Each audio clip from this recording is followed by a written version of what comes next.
So today it's been announced that London will be moving into Tier 2 lockdown. So the current mayor has now got his wishes. He's been crusading to lock this city down for the last 2 or 3 weeks. And now it's coming true. And the UK hospitality chief here in Britain has said that this is going to lead to massive job losses in the hospitality industry, 250,000 or more. And this is an industry that accounts for 120 billion pounds of revenue, and yet is only responsible for 3.3% of the COVID transmissions. And I've spent the whole day speaking with leaders in the business community about their reactions and their ideas for solutions to what's going on.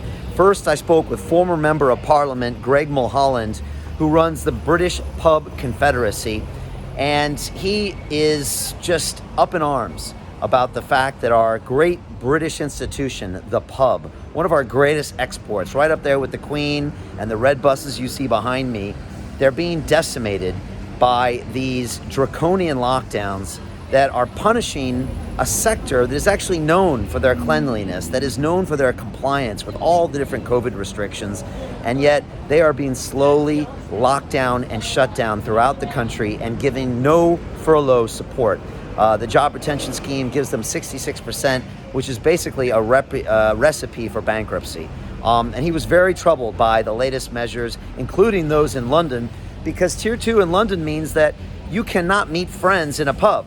You can only go with your household to these places. So it's a de facto closure of all pubs and restaurants in this incredible city. 9 million people now whose livelihoods depends on that have been crushed. But I didn't stop there. Next, I welcome to the show David Stafford, who's one of the executive vice presidents of the London Big Bus Tours. You've seen him around with all the people on top. And again, the tourism industry in this country accounts for 200 billion pounds. You know, another 4 million workers, and his business has gone from 50 buses a day to 1 bus a day. And again, he is completely frustrated with this crusade that our current mayor is on, trying to lock more things down and trying to close this city down when the science does not justify it. The science does not justify it, and yet, like I've said, he's been on this campaign to really shut this city down, and not borough by borough on a case study by case study basis, but he wants all the city to go as one. It's almost like he wants the whole city to go down the toilet as one. And meanwhile, 9 million people are suffering. Their livelihoods are going down, their physical health is going down, their mental health is going down. And every single person I've spoken to in the past week, from major business leaders to association leaders, have all been completely perplexed on why a leader of a city who is tasked with protecting our interests is trying to close something down that is so fundamental to our livelihoods and our health. And there was a great article written by The Telegraph today that finally came up with the answer.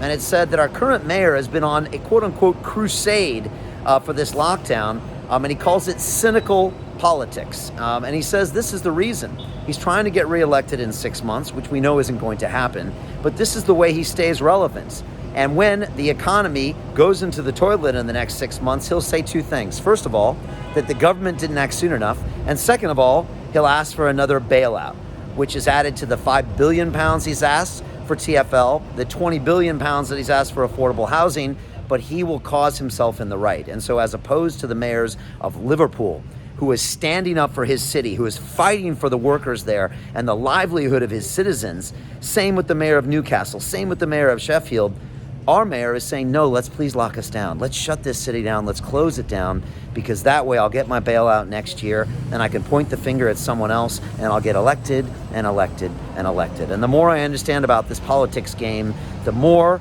I want to wreck it. The more I want to get in there and just do what's right for the citizens. I'm passionate for this city. I'm passionate for the livelihood of the people that have welcomed me as a home here for the past 20 years.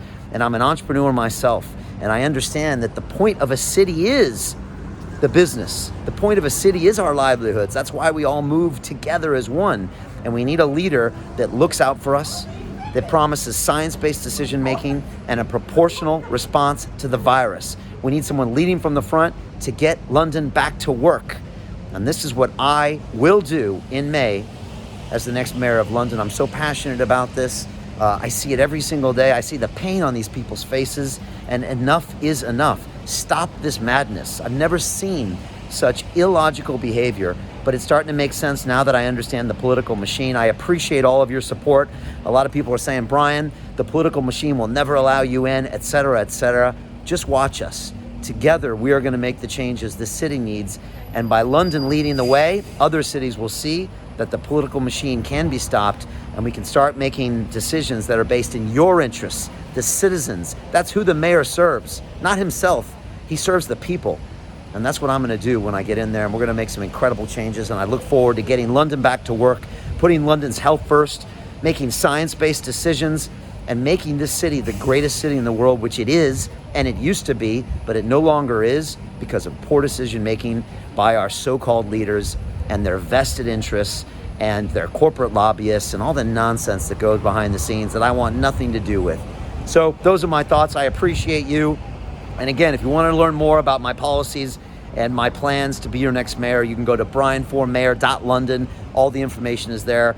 I'll be dropping more policy videos, and I plan on having conversations every single week in my studio with people that are suffering now. I want to hear their solutions, and I want to implement them in 6 months' time, and I'm super excited for this challenge. I know we can do this together. I'm confident we can make better decisions than the current leadership, and I know we will with your support. So thank you so much.